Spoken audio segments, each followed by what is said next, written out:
الحمد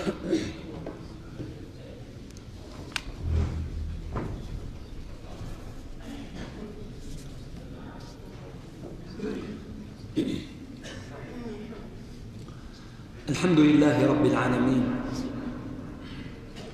والصلاة والسلام الأتمان الأكملان على أشرف المرسلين سيدنا محمد وعلى آله وصحابته الطيبين الطاهرين، ومن سلك مسلكهم واقتفى آثارهم إلى يوم الدين، وعنا معهم بمنك وجودك وكرمك يا أكرم الأكرمين ويا أرحم الراحمين يا رب العالمين.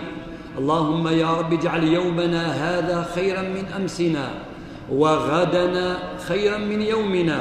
اللهم يا رب أكرمنا ولا تهنا، واعطنا ولا تحرمنا، وزدنا ولا تنقصنا، وآثرنا ولا تؤثر علينا، وانصرنا وانصر بنا ولا تنصر علينا، إنك ولي ذلك والقادر عليه. معاشر المؤمنين والمؤمنات، معاشر المسلمين والمسلمات،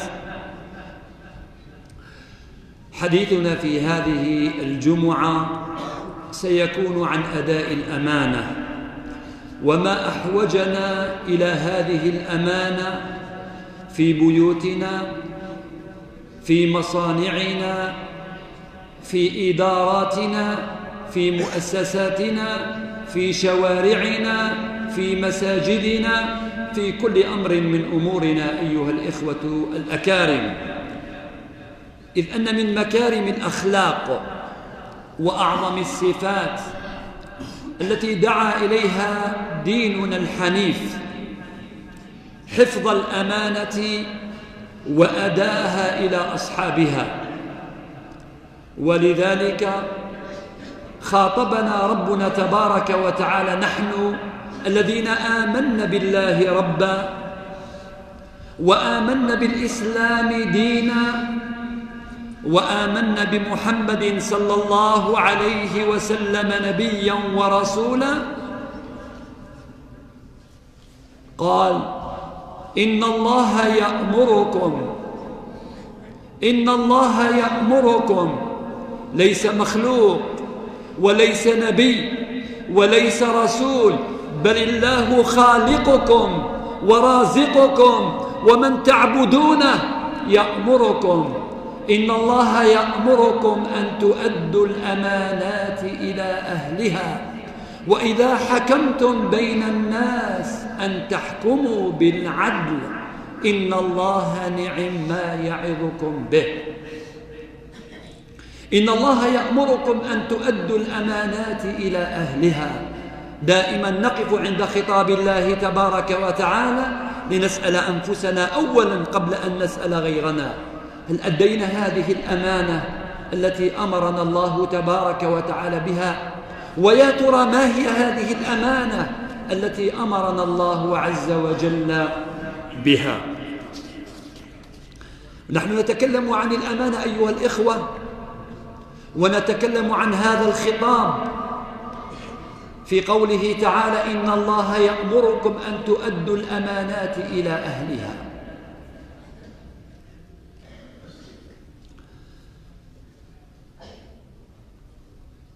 إيماننا بالله تبارك وتعالى وصدق إيماننا بالله عز وجل يترجم في حفظنا للأمانة وأدائها. من لم يحفظ الأمانة في إيمانه دخن، في إيمانه ريب، في إيمانه شك، بل نفى النبي صلى الله عليه وسلم الإيمان. فجعل النبي صلى الله عليه وسلم أداء الأمانة والقيام بها علامة من علامات الإيمان. أداء الأمانة والقيام بها على أكمل وجه في أحسن صورة علامة من علامات المرء. يروي الإمام أحمد في مسنده، وابن أبي شيبة في مصنفه، من حديث أنس بن مالك رضي الله عنه قال: ما خطبنا نبي الله صلى الله عليه وسلم، ما نكرة في سياق النفي تفيد العموم كما يقول أهل الأصول وأهل اللغة، يعني في جل خطاباته صلى الله عليه وسلم، في جل تذكيره صلى الله عليه وسلم للصحابة، ما خطبنا نبي الله صلى الله عليه وسلم إلا قال، اسمعوا مليح وتمعنوا في هذه الكلمات، كلمات الوحي، إلا قال: لا إيمان لمن لا أمانة له، ولا دين لمن لا عهد له.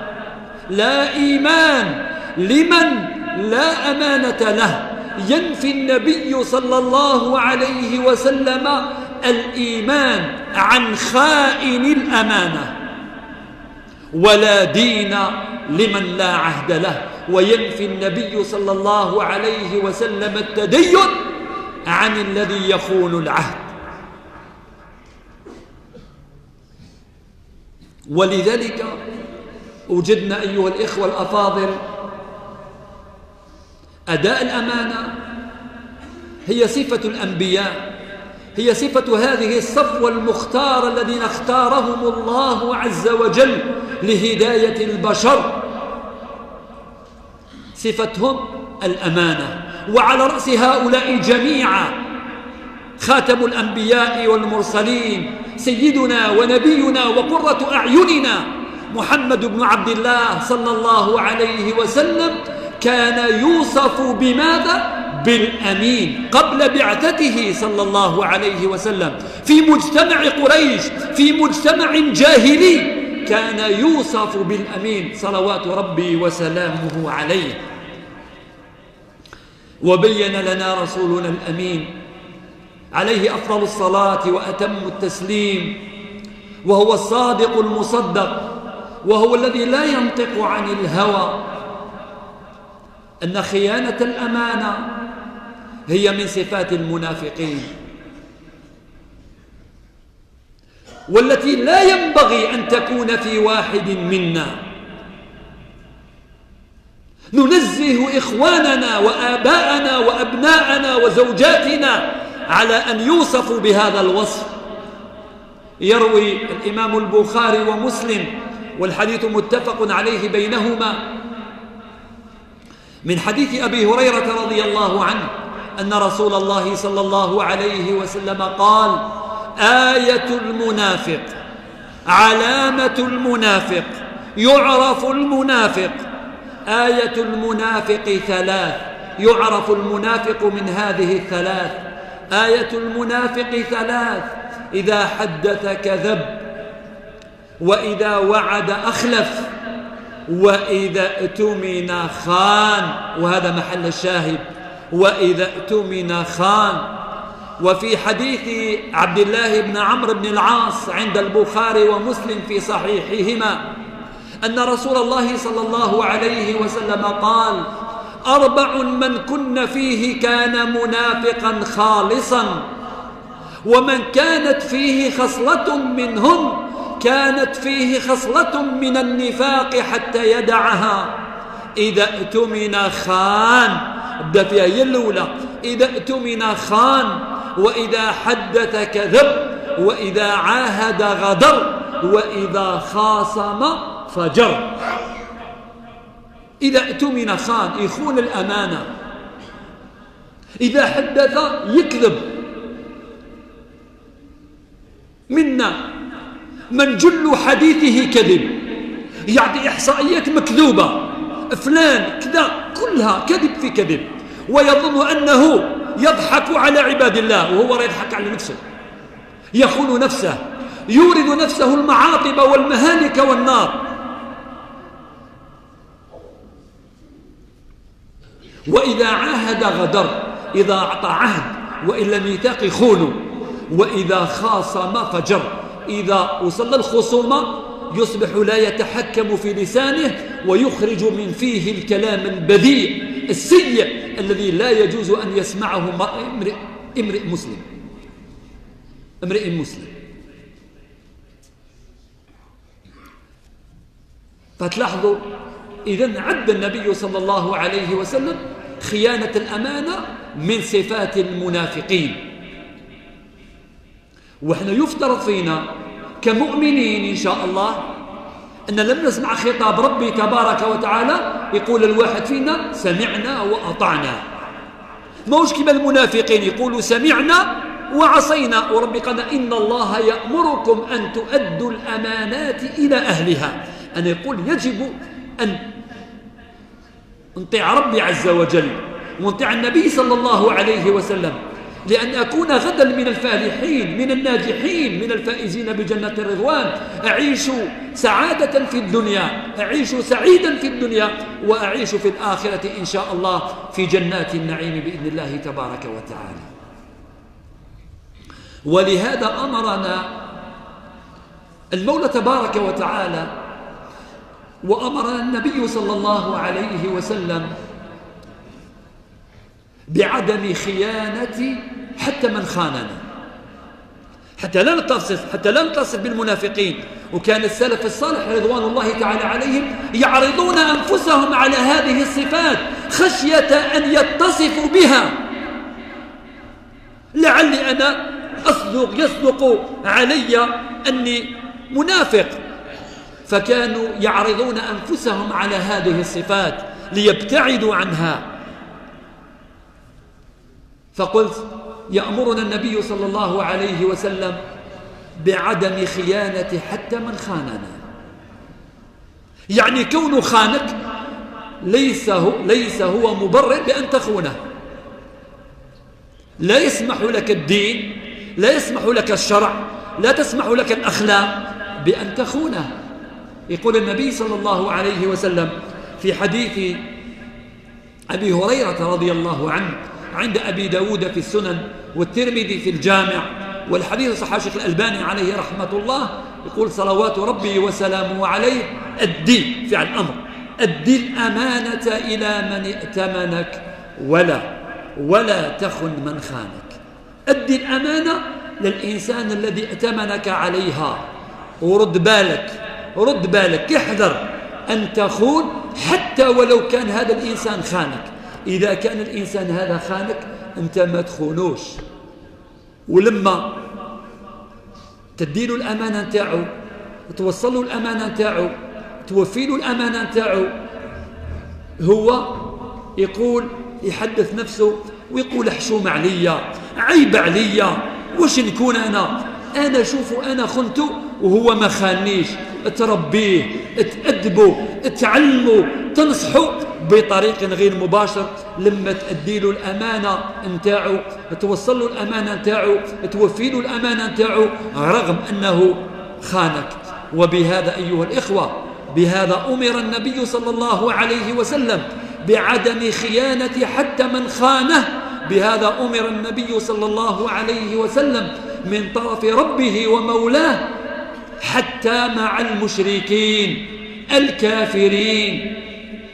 ربي تبارك وتعالى قال له ما تخونهمش يا محمد، ما تخونهمش، كونهم مشركين كونهم كافرين ما تخونهمش. فقال تبارك وتعالى مخاطبا إياه وإما تخافن من قوم خيانة فانبذ إليهم على سواء إن الله لا يحب الخائنين. شوفوا كيفاش ربي يأمر النبي صلى الله عليه وسلم حتى هؤلاء المشركين الكافرين قالوا ما تخونهمش. شوفوا التربية، شوفوا الدعوة إلى الله، شوفوا الدعوة إلى الإسلام، لأن هذا الإنسان يستبين له صدق هذا الدين من خلال المعاملة، من خلال ما نعاملهم به. ليست الأمانة أيها الإخوة مقصورة في معناها على حفظ الأشياء المادية كما يفهمه كثير منا فحسب، بل هي أشمل من ذلك وأعم.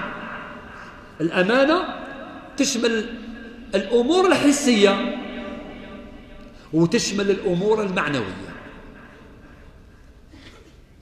وبالمثال يتضح المقال.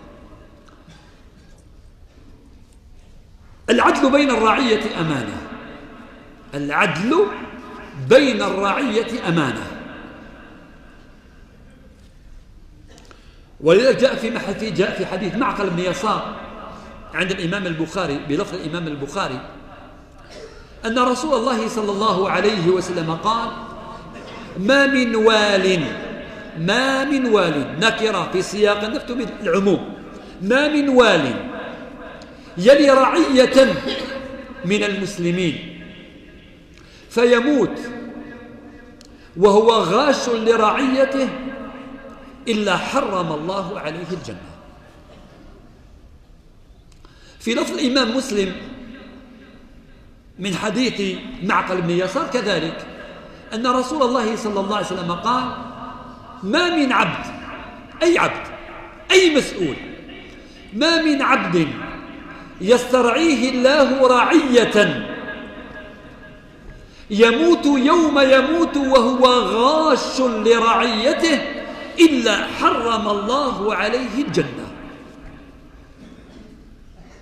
وطبعا رائحة الجنة إنها لتشم من مسيرة كذا وكذا وكذا كما قال النبي صلى الله عليه وسلم.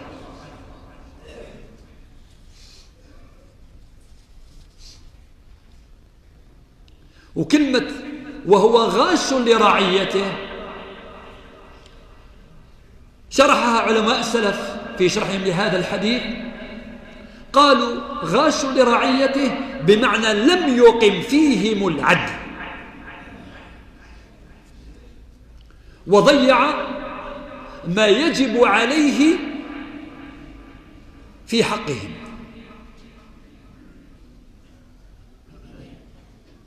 لما؟ لأن هذا الإنسان هذا لم يحفظ هذه الأمانة في حكمه، لم يحفظ هذه الأمانة في من استرعاه الله عليهم. العدل بين الأولاد أمانة. هنا كاين إنسان منا واحد يعطي له 100 وواحد يعطي له 50، واحد يعطي له 1000 وواحد ما يعطيلوش، وهذه بنت يعطي لها وهذه ما عطالهاش، ويدخل يصلي ويصوم ولا يجد حرجا في نفسه.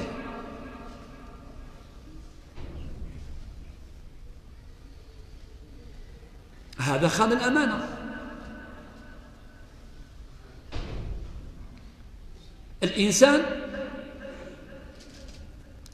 يخون الأمانة في أولاده حتى في أولاده، يقصر في تربيتهم، يهمل تربيتهم،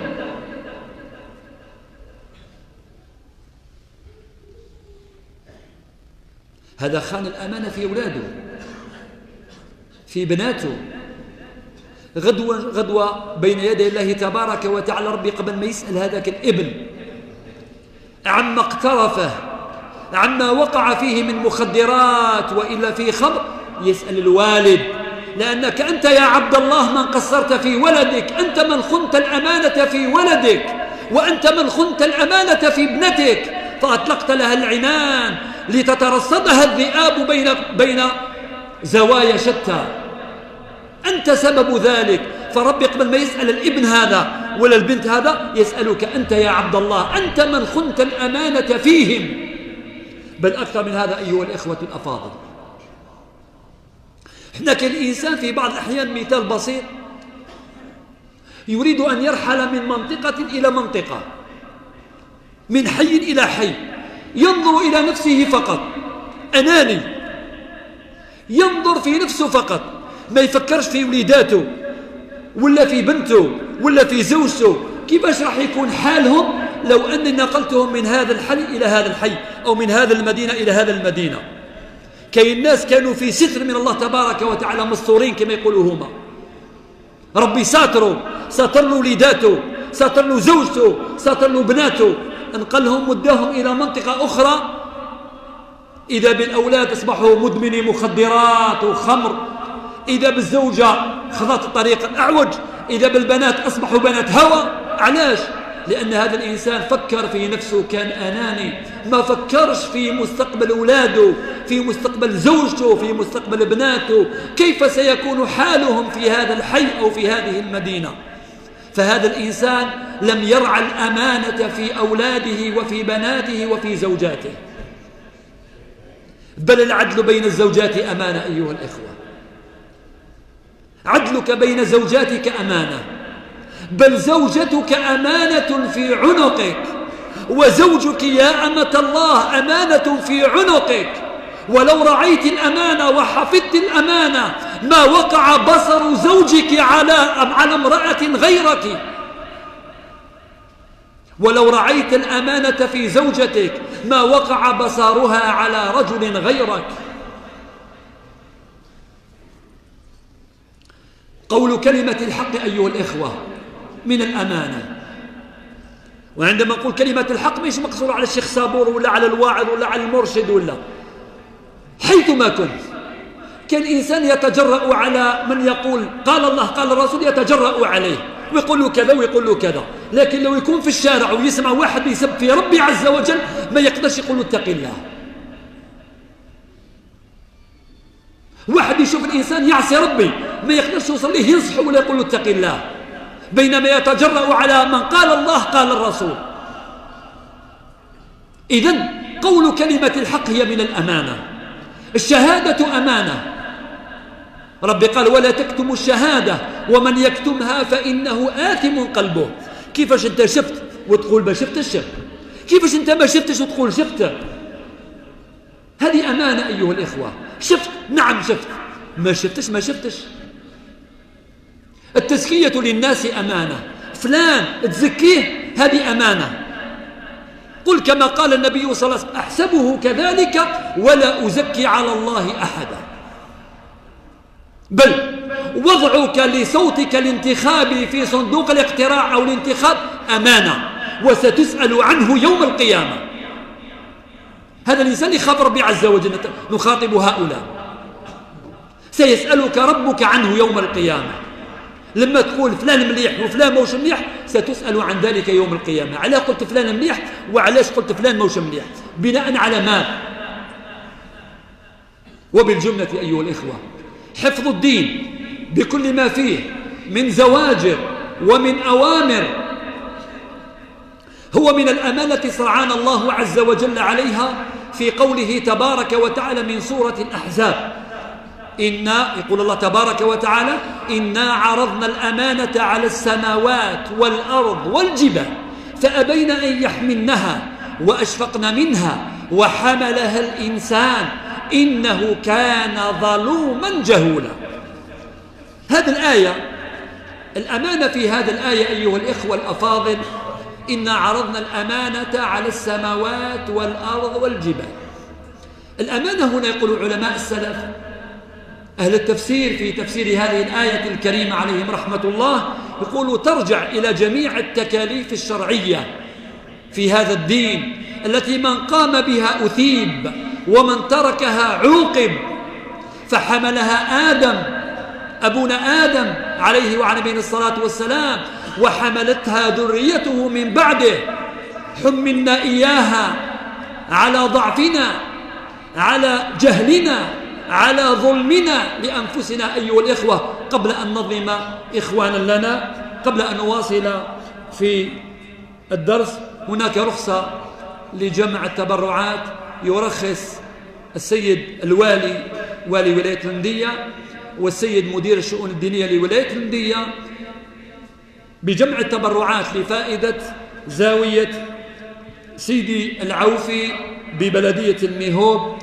هذه الزاوية التي نتمنى ونتطلع إلى أن تكون زاوية قرآنية، زاوية ربانية تخرج لنا طلبة يحفظون القرآن، يوجهون الناس ويبصرونهم بأمور دينهم، ويحفظون لهذه الأمة دينها وسنة نبيها صلى الله عليه وسلم، ويكونون إن شاء الله خير خلف لخير سلف بإذن الله. لا تبخلوا عليهم أعينوهم وأجركم على الله وما تنفقوا من شيء فهو يخلفه وهو خير الرازقين.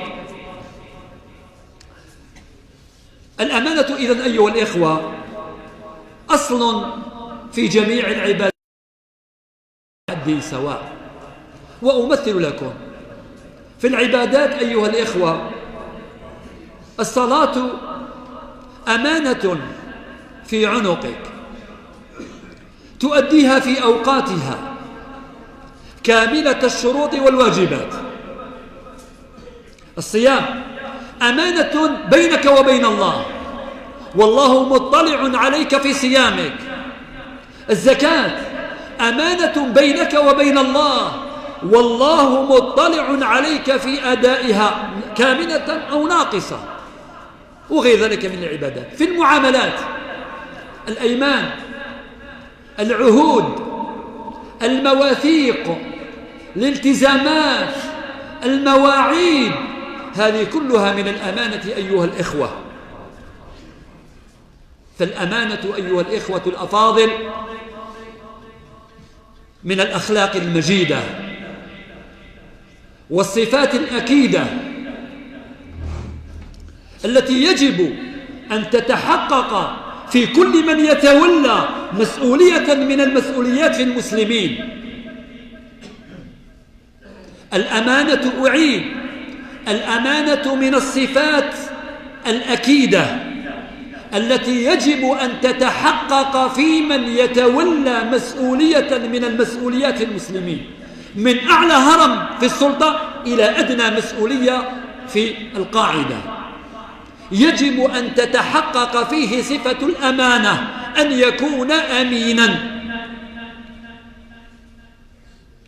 وأن يكون صادقا، يؤتمن على هذه الأمة، يؤتمن على دينها، يؤتمن على أعراضها، يؤتمن على أخلاقها، يؤتمن على أمنها، يؤتمن على خيراتها. وأن يكون صادقا، صادقا مع الله، صادقا مع نفسه، وصادقا مع المخلوقين. ثالثا أن يكون مخلصا لله تبارك وتعالى، يريد أن يخدم دين الله، أن يخدم عباد الله المؤمنين، أن يرقى ببلده إلى مصاف الدول المتقدمة. ومن كان مخلصا فإنه يقدم المصلحة العامة على المصلحة الخاصة أو على مصلحته الجهوية. كيف يقول المصلحة العامة؟ بمعنى أبسط مثال، في مسؤولية من المسؤوليات لما يكون مسؤول يعين الأكفأ، الأقدر، الأعلم، مش يعين نسيبه ونسيبته وفلان وعلان، ومن بعد يخير من جهته، من العائلة نتاعو، ومن بعد يخير من البلدية نتاعو، من الدائرة نتاعو. لا، هذا أي إخلاص، هذا أي إخلاص في هذا الرجل. إذن يجب أن يكون مخلصا، وأن يكون قويا، أي معنى كفءا قادرا على تحمل المسؤولية. موش كل واحد منا يقدر على تحمل المسؤولية، ما هذا يقدر له، هذا ما يقدر لهاش، هذا يقدر على هذا بصح ما يقدرش على هذا. وشوفوا قول في إحدى ماذا يقول الله تبارك وتعالى على لسان إحدى ابنة الرجل الصالح سيدنا شعيب، وهي تتكلم عن موسى عليه وعلى نبينا الصلاة والسلام، تقول له: يا أبت استأجره إن خير من استأجرت كملوا القوي الأمين. القوي يكون عنده شخصية كاريزما قوية، لا يخشى في الله لومة لائم، ينصر المظلوم ويردع الظالم ويوقفه عند حده ولا يخشاه ولا يخافه. هاي القيمة، لأن كل إنسان في مسؤوليته قوي.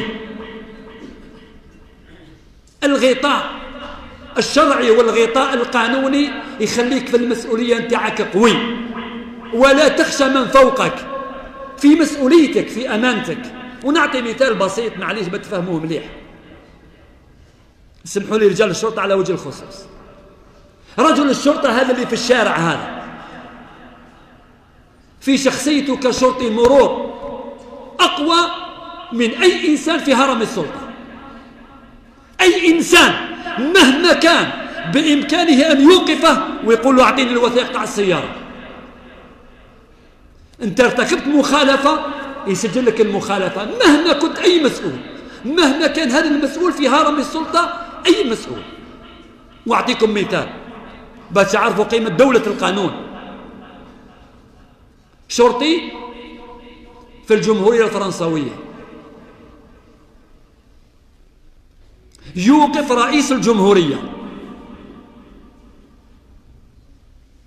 يطلب من أنه شافوا ارتكب مخالفة، وقفوا، سلم عليه بالتحية اللازمة والواجبة، من فضلك أعطيني وثائق السيارة. رئيس الجمهورية عند باله ما تعرفوش، احتمال يقول لك ما عرفنيش. قال له ما عرفتنيش؟ قالوا نعم بلى عرفتك مسيو لو بريزيدون، بل رئيس الجمهورية، لكنك ارتكبت مخالفة، من فضلك أعطيني الوثائق. وسجل له المخالفة. علاه؟ لأنه في هذاك المركز أقوى من رئيس الجمهورية في حد ذاته، لكنه كان ما كانش عنده هذه القوة وخاف منه ما يوقفوش. لكن لما ربي رزقه هذه القوة تاع المنصب اللي فيه أدى الواجب المهني نتاعو كما هو مأمور به لا غير. ولذلك شوفوا في صحيح مسلم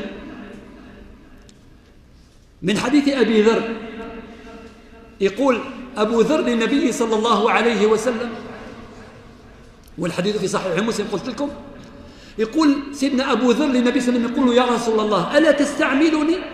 ياك تعرفني أنا صاحبك وحبيبك وتعرف أخلاقي وتعرفني كما ينبغي، أعطيني مسؤولية معاك، حاب نخدم إخواني، حاب نخدم المسلمين، ألا تستعملني يا رسول الله؟ حاب يعمل تحت ولاية النبي صلى الله عليه وسلم، يتقرب إلى الله بخدمة المسلمين.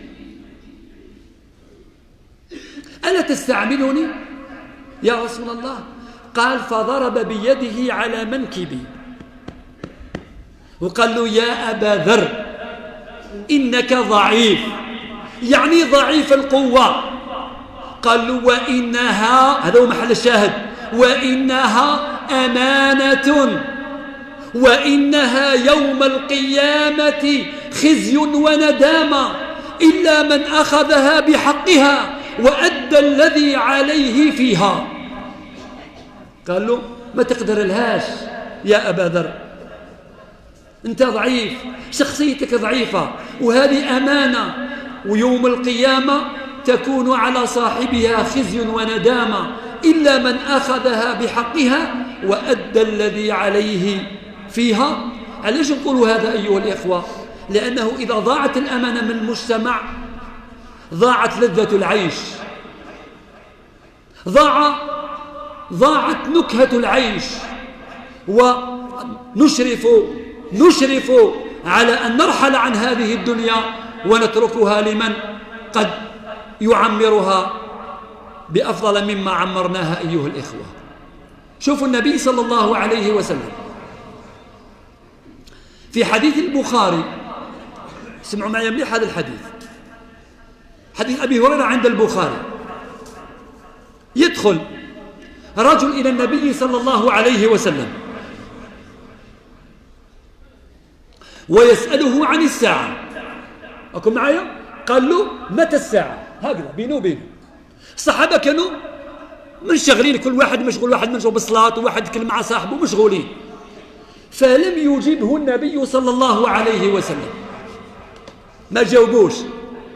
ابدأ النبي صلى الله عليه وسلم في نصح الصحابة، في تقديم الموعظة للصحابة.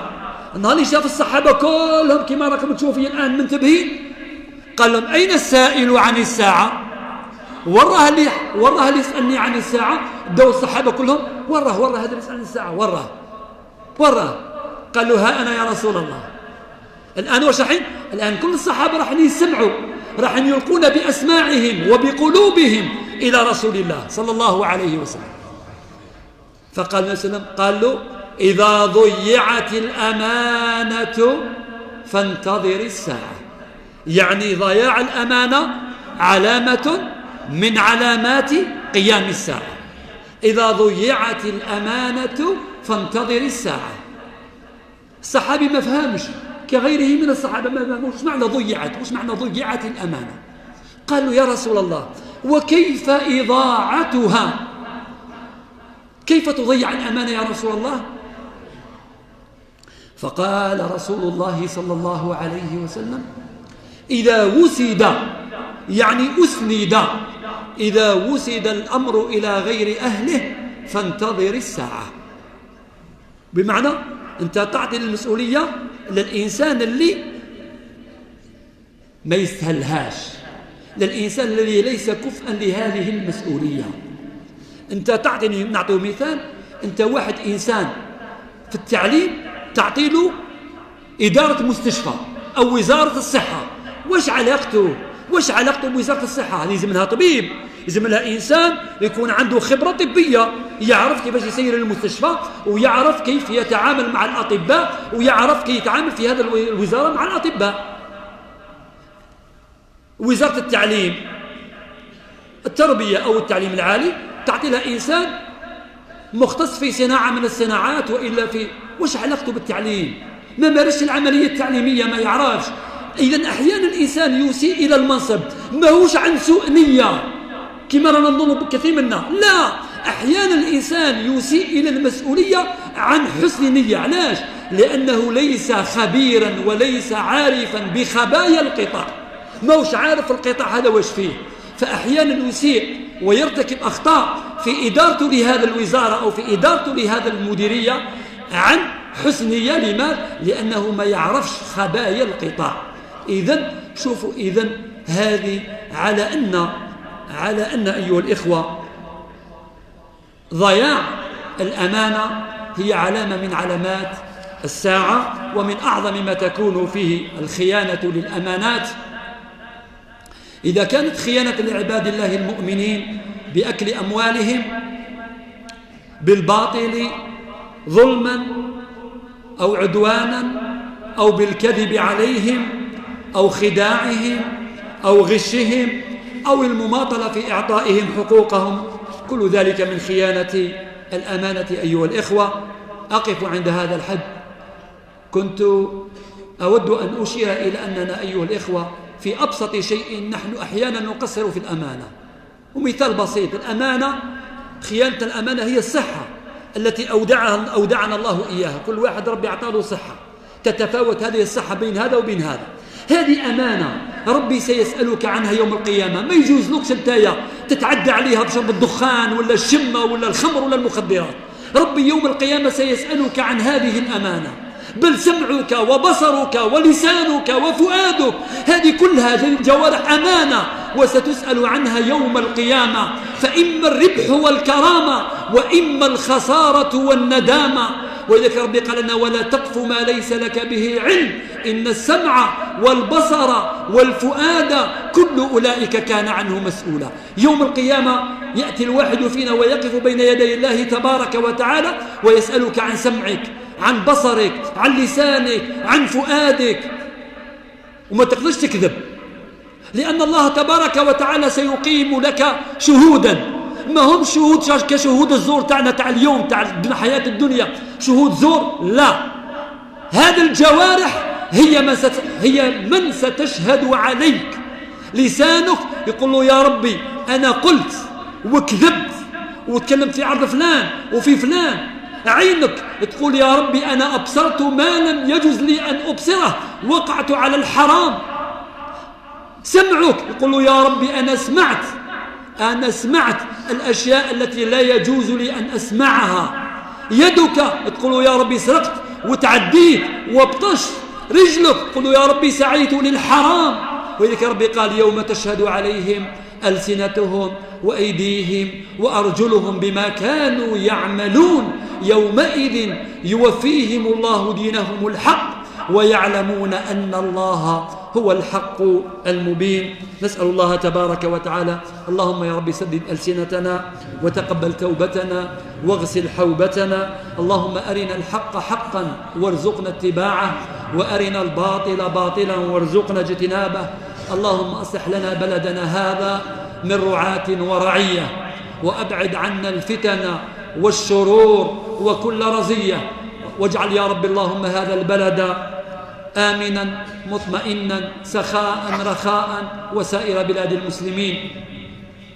اللهم إنا نستودعك الجزائر وأهلها، اللهم إنا نستودعك الجزائر وأهلها، أمنها وأمانها، سلمها وسلامها وإسلامها، ليلها ونهارها، أرضها وسماءها، شرقها وغربها، شمالها وجنوبها، فاحفظها يا رب بحفظك من كل من يريد بها سوءا. كثر المتربصون بالجزائر من الداخل ومن الخارج، نسأل الله تبارك وتعالى أن يحفظها منهم، وأن يجعل كيدهم في نحورهم، وأن يجعل عملهم وشرورهم في نحورهم، إنه ولي ذلك والقادر عليه. كاين مرضى أيها الإخوة، وبالذات مرضى السرطان، ويتوسمون فينا ومعنا ومن بيننا من هو مستجاب الدعاء، ونسأل الله تبارك وتعالى أن يلبسهم لباس الصحة والعافية.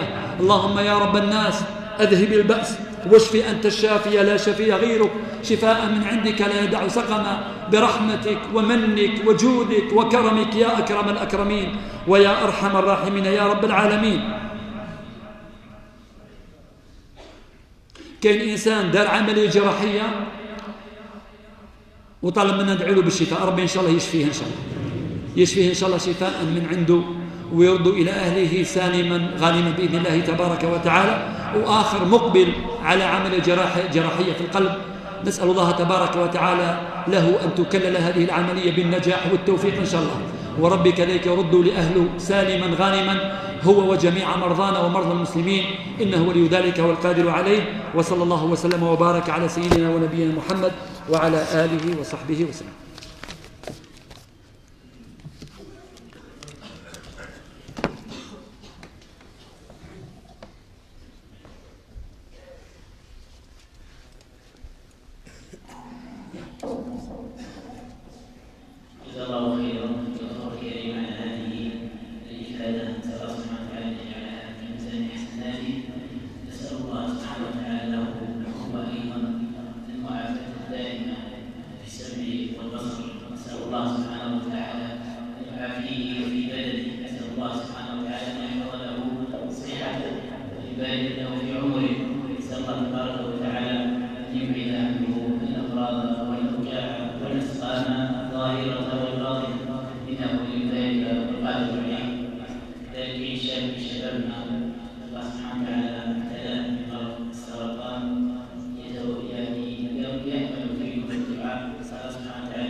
أشهد أن محمدا رسول الله. أشهد أن محمدا رسول الله.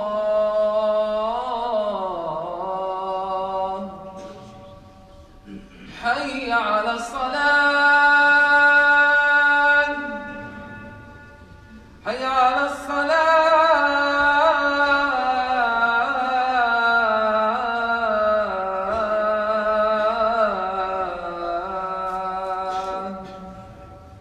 حي على الفلاح حي على الفلاح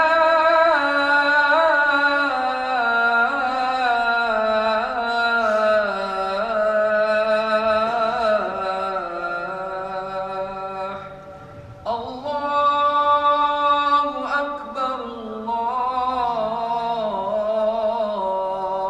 الله أكبر لا إله إلا الله.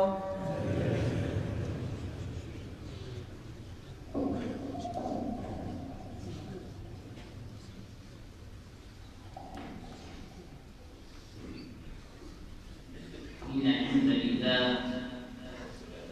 لله رب العالمين الرحمن الرحيم مالك يوم الدين، وأشهد أن لا إله إلا الله وحده لا شريك له، له الملك وله الحمد، يحيي ويميت بيده الخير وهو على كل شيء قدير.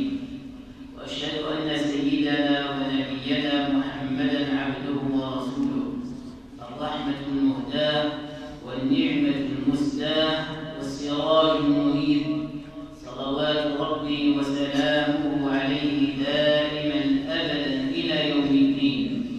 يقول رب العزة جل جلاله: يا أيها الذين آمنوا اتقوا الله حق تقاته ولا تموتن إلا وأنتم مسلمون. يا أيها الذين آمنوا اتقوا الله وآمنوا برسوله يؤتكم كفلين من رحمته ويجعل لكم نورا تمشون به ويغفر لكم، والله غفور رحيم. اللهم اجعلنا من عبادك المتقين. أما بعد، عباد الله، روى الإمام البخاري رحمه الله في صحيحه باب الأعمال بالخواتيم وما يخاف منها، بالسند عن إلى سيدنا سهل بن سعد الساعدي رضي الله تعالى عنه قال: نظر النبي صلى الله عليه وسلم إلى رجل يقاتل المشركين، وكان من أعظم المسلمين غناء عنه، أي كفاية عنهم. فقال رسول الله صلى الله عليه وسلم وهو ينظر إلى هذا الرجل، قال: من أحب أن ينظر إلى رجل من أهل النار فلينظر إلى هذا. فتبعه الرجل، أي أراد هذا الرجل أن يعرف ما هو السر، ما هو السبب الذي جعل النبي صلى الله عليه وسلم يقضي بهذا الرجل ويحكم عليه أنه من أهل النار. فتبعه، يقاتل هذا فيقتله، يقاتل هذا فيقتله، يقاتل هذا فيقتله، إلى أن جرح.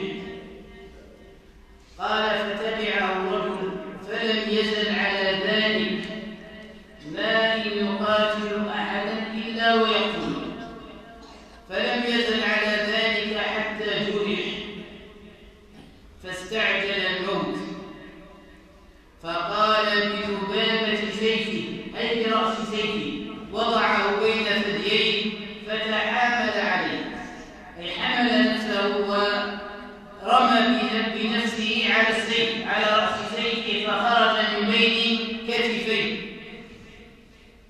فقال النبي صلى الله عليه وسلم، وفي رواية رجع هذا الرجل إلى النبي صلى الله عليه وسلم فقال: أشهد أنك رسول الله حقا، وقص عليه خبر الرجل. قال: تبعته وكان من هذه في دوتي. فقال حينئذ رسول الله صلى الله عليه وسلم: إن العبد لا يعمل فيما يرى الناس عمل أهل الجنة،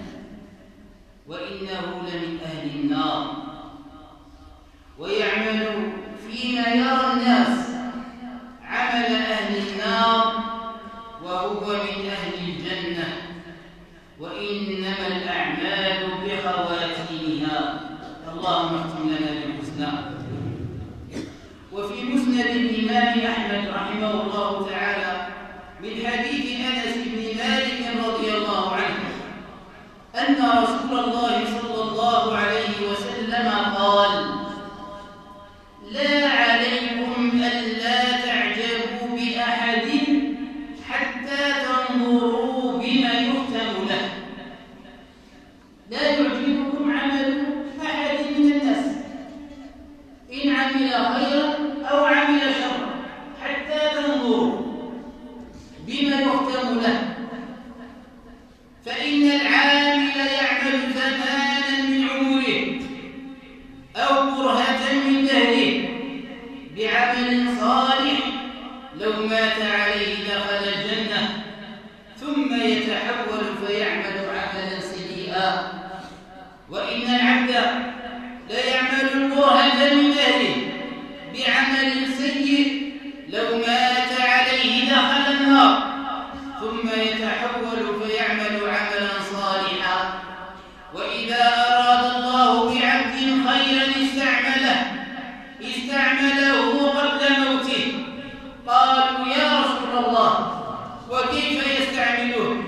قال: يوفقه لعمل صالح ثم يقبضه عليه. وفي صحيح البخاري أن أم العلاء الأنصارية رضي الله تعالى عنها دخلت على عثمان بن مظعون رضي الله تعالى عنه حين توفي، فقالت: رحمة الله عليك أبا السائب، فشهادتي عليك لقد أكرمك الله. فقال لها النبي صلى الله عليه وسلم: وما يدريك أن الله قد أكرمه؟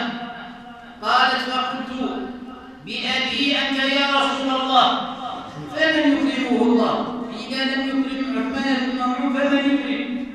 فقال لها رسول الله صلى الله عليه وسلم: أما هو فقد جاءه اليقين، والله إني لأرجو له الخير، والله ما أدري وأنا رسول الله ما يفعل بي.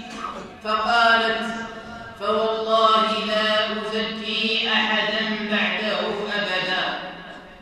أيها الإخوة الكرام، هذه الأحاديث وغيرها من الأحاديث تعالج ظاهرة خطيرة ومرضا اجتماعيا مفسدا للقلوب ومعطلا للطاقات، ألا وهو إصدار الأحكام المسبقة على الناس.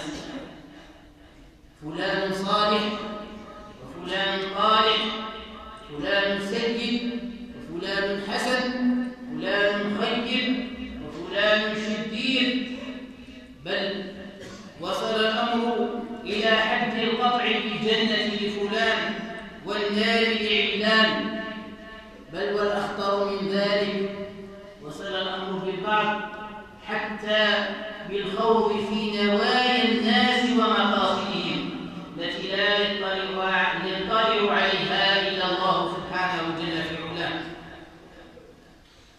نعم أيها الإخوة الكرام، إننا نعرف من صميم عقيدتنا أنه لا يقطع لأحد من أهل القبلة بجنة ولا نار، لأن العبرة بالخواتيم.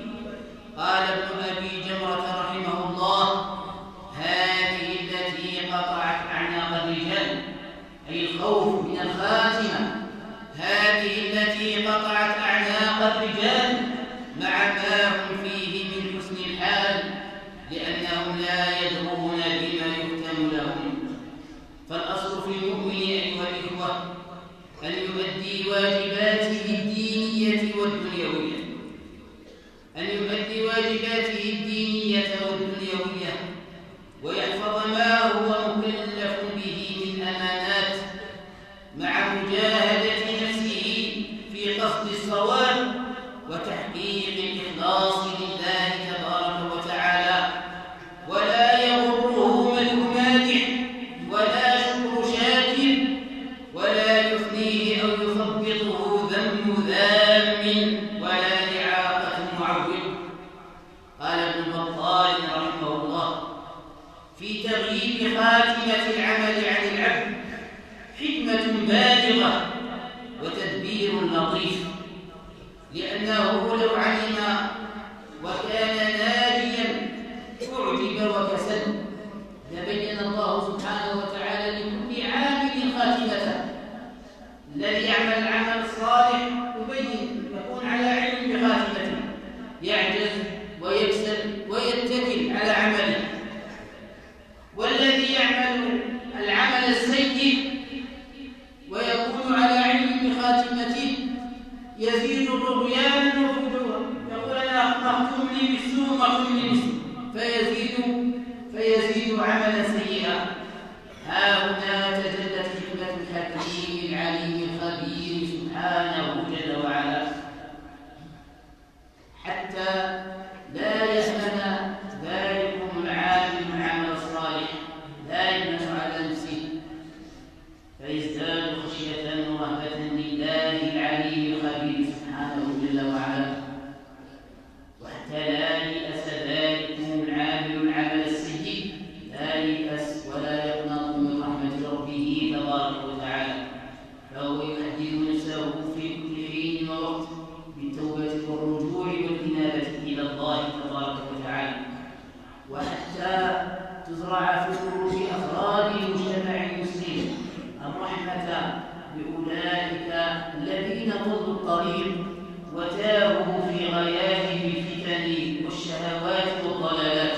نعم، يرحمهم أهل الطاعات بالإشفاق عليهم، ويرحمهم أهل الطاعات بالخوف على أنفسهم أن ينقلبوا إلى ما هم فيه من الأعمال السيئة، فيدعون الله سبحانه وتعالى آلاء الليل وأطراف النهار أن يهدي إخوانهم الذين ضلوا الطريق، ويعمل مجاهدين على إرجاعهم إلى سواء السبيل، والله الموفق وهو المرجو لكل خير وصلاح.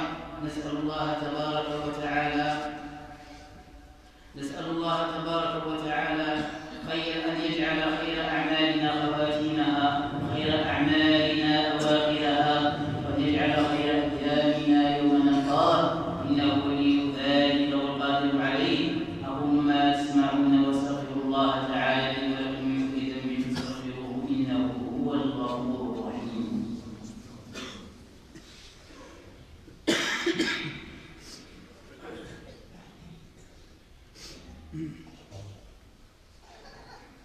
الحمد لله رب العالمين، الواحد الأحد الفرد الصمد، لم يلد ولم يولد ولم يكن له كفوا أحد. أشهد أن لا إله إلا الله وحده لا شريك له إقرارا به وتوحيدا، وأشهد أن سيدنا ونبينا محمدا عبده ورسوله صلى الله عليه وعلى آله وصحبه وسلم تسليما مزيدا. أيها الإخوة المؤمنون، من الأحاديث السابقة نستخلص خطورة الأمن على النفس والإعجاب بعمل. إن المؤمن معاشر الإخوة دائم الخوف على نفسه من مزاجق الضلال والانحراف، دائم الخشية من عذاب الله تبارك وتعالى. ومن صفات عباد الله التي ذكرها في كتابه الكريم قوله سبحانه: والذين هم من عذاب ربهم مشفقون، إن عذاب ربهم غير مامون. ولقد بين ربنا سبحانه جل في علاه أن من أسباب الخسران المبين في الدنيا والآخرة الأمن من عذاب الله تبارك وتعالى.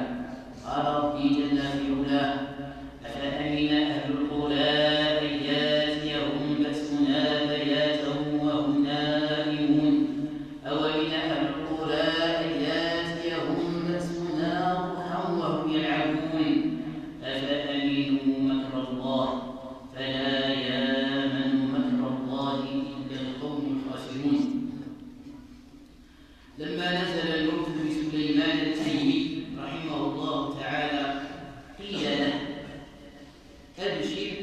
فقد كنت مجتهدا في طاعة الله تعالى. هذا المدح هو الذي أتى على كثير منا. المدح الزائد، الرجل أدى واجبه مع ما فيه من تقصير وعجز وتفريط في حق الخالق سبحانه وتعالى وفي حق الخلق، لكن سبحان الله يمدح بعبارات وكلمات ويوصف بأوصاف ما يمكن أن تقال إلا في من وضع له بجنة على الإطلاق. سبحان الله، إنسان صحيح لا بد من أن يشكر الناس، أنه من لم يشكر الناس لم يشكر الله، ولكن المبالغة في المدح والمبالغة في الثناء، إن أحسن فعمله يلقى به ربه سبحانه وتعالى يجزيه عنه خيرا، فالجزاء الإحسان إلى الإحسان. وإن كان في عمله تقصير وتفريط فالواجب أن ندعو لبعضنا البعض بالمغفرة وبأن تغشانا رحمة الله تبارك وتعالى. لأن كثرة المدح أيها الأخوة الكرام تبعث في النفس العجب والغرور، فيتثبط هذا الإنسان، يثبط عن عمله ويحال بينه وبين مسعاه، ويفتح عليه بابا عظيما من أبواب الشياطين. نعم، هذا سليمان التيمي رحمه الله تعالى جاءوا هؤلاء النفر من أصحابه قالوا له أبشر، فقد كنت مجتهدا في طاعة الله تعالى. قال لا تقولوا هكذا، فإني لا أدري ما يبدو لي من الله عز وجل، فإنه يقول سبحانه وبدا لهم من الله ما لم يكونوا يحتسبون. قال بعضهم عملوا أعمالا كانوا يظنون أنها حسنات فوجدوها سيئات. وروى الطبري عن حفص بن حميد رحمه الله قال قلت لابن المبارك، قال لعبد الله بن المبارك، قال رأيت رجلا قتل رجلا ظلما فقلت في نفسي أنا أفضل من هذا وما أكثر ما نقول نحن. نعم، يرى بعضنا أهل المعاصي والذنوب فيرى لنفسه فضلا عليه ويرى نفسه خيرا وأحسن منه، سبحان الله، ويكاد يقطع ويجزم لنفسه بالجنة. وهذا هو عين العجب، وهذا هو عين الأمن من مكر الله، وهذا هو عين الاغترار. قال فقلت في نفسي أنا أفضل من هذا، فقال له ذلكم مربي عبد الله بن المبارك، وما أدراك ما عبد الله بن المبارك، قال له أمنك على نفسك أشد من ذنبه. أمنك على نفسك ذنب أعظم من ذنبه، أعظم من قتله ذلكم الرجل.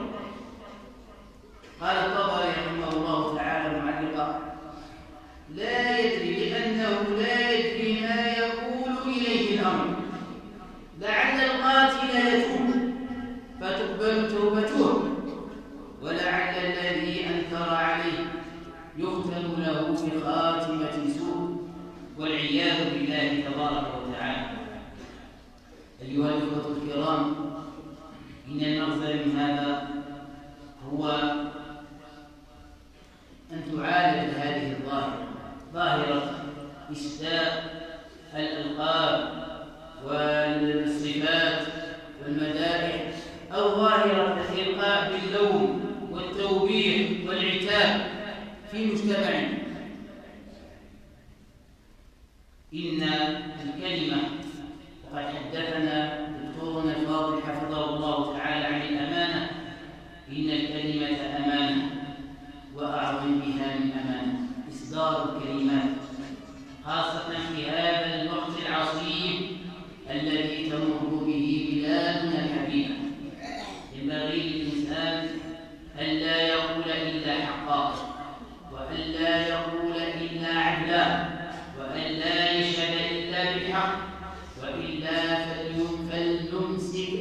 ألسنتنا وندعو بالخير للذين تحملوا أمانة السير في هذه البلاد إلى بر الأمان، نعتقد فيه صلاحا وخيرا، فندعو الله سبحانه وتعالى لهم بالإعانة والتوفيق والثبات، وندعو الله سبحانه وتعالى بالهداية والصلاح. لمن اغتروا غرتهم أيادينا النبية، غرتهم الأموال، غرتهم أهواءهم، لا ندعو إلا بالخير. اللهم اهد أبناء الجزائر أجمعين وأصلح حالهم أجمعين يا أرحم الراحمين يا رب العالمين. اللهم يا ربي اجعل سواعد الجزائريين وأيديهم كلها سواعد كذراع واحد يخدم البلد ويسعى على إنقاذه مما هو فيه يا أرحم الراحمين يا رب العالمين. اللهم إنا نسألك أمنا وأمانا وسلاما دائمين لبلدنا الجزائر يا أرحم الراحمين يا رب العالمين.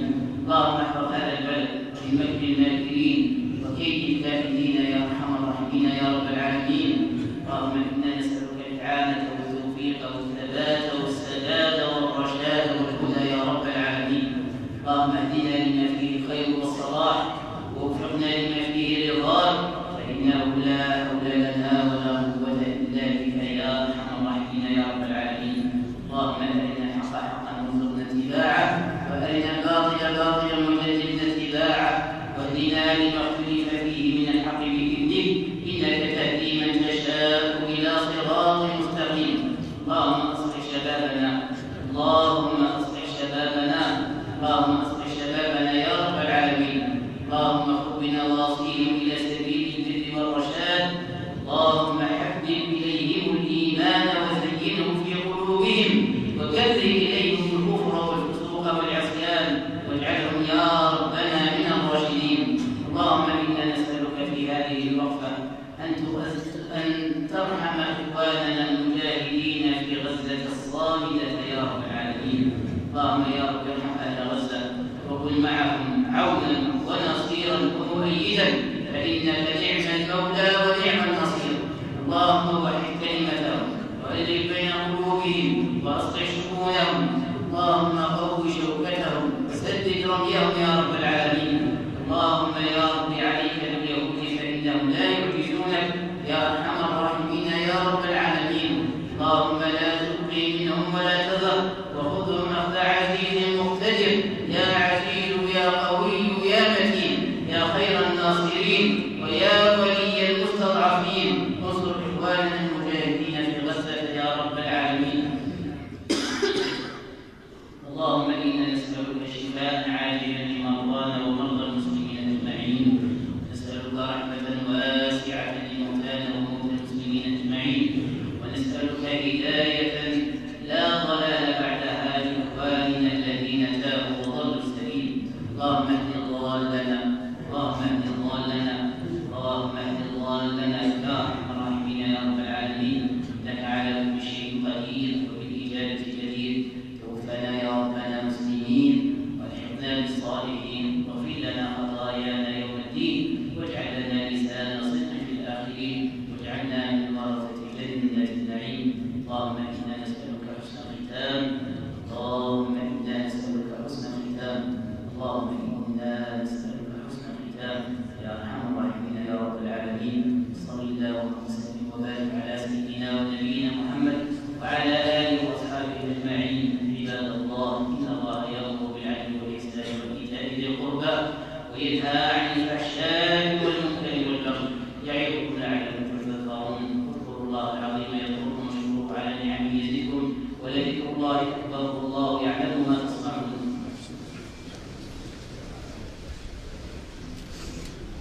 الله أكبر الله أكبر، أشهد أن لا إله إلا الله، أشهد أن محمدا رسول الله.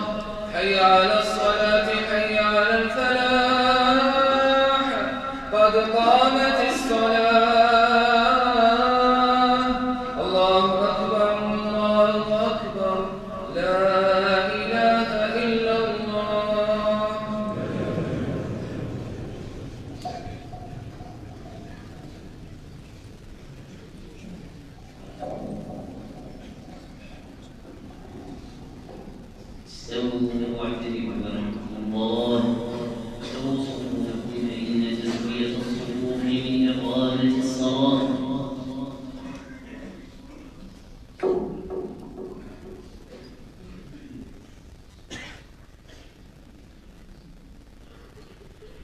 الله أكبر. الحمد لله رب العالمين الرحمن الرحيم مالك يوم الدين إياك نعبد وإياك نستعين اهدنا الصراط المستقيم صراط الذين أنعمت عليهم غير المغضوب عليهم ولا الضالين.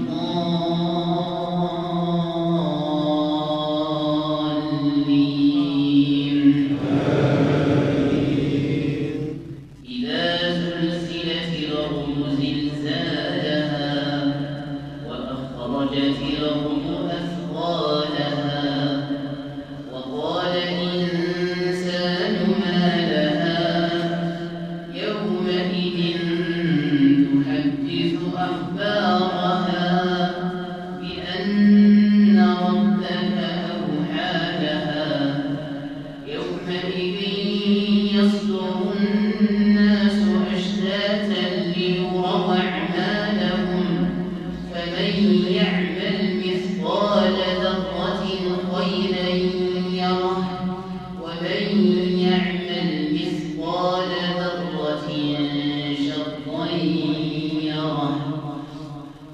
الله أكبر.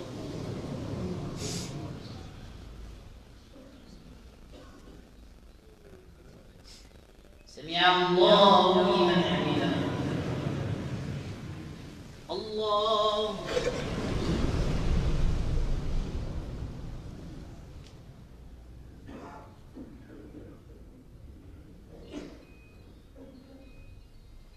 الله أكبر. الله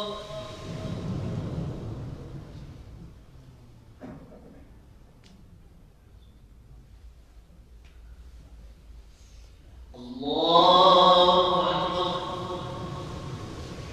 الحمد لله رب العالمين الرحمن الرحيم مالك يوم الدين إياك نعبد وإياك نستعين اهدنا الصراط المستقيم صراط الذين أنعمت عليهم غير المغضوب عليهم ولا الضالين.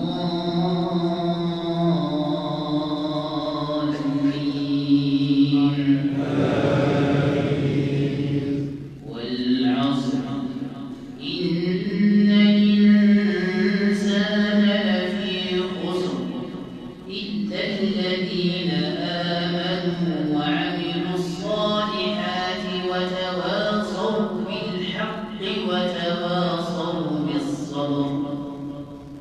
الله أكبر.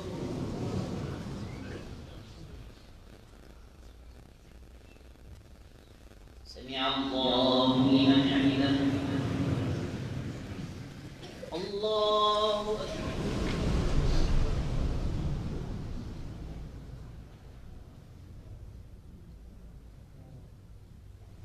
الله أكبر. الله أكبر.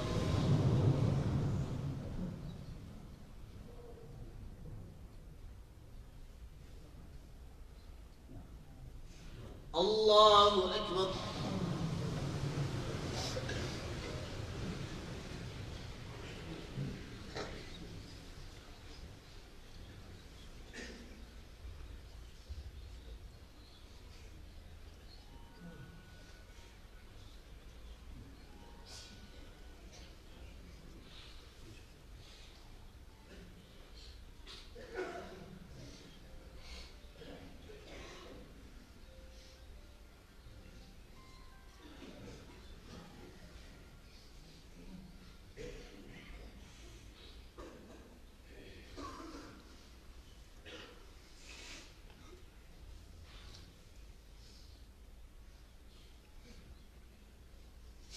السلام عليكم ورحمة الله. السلام عليكم ورحمة الله.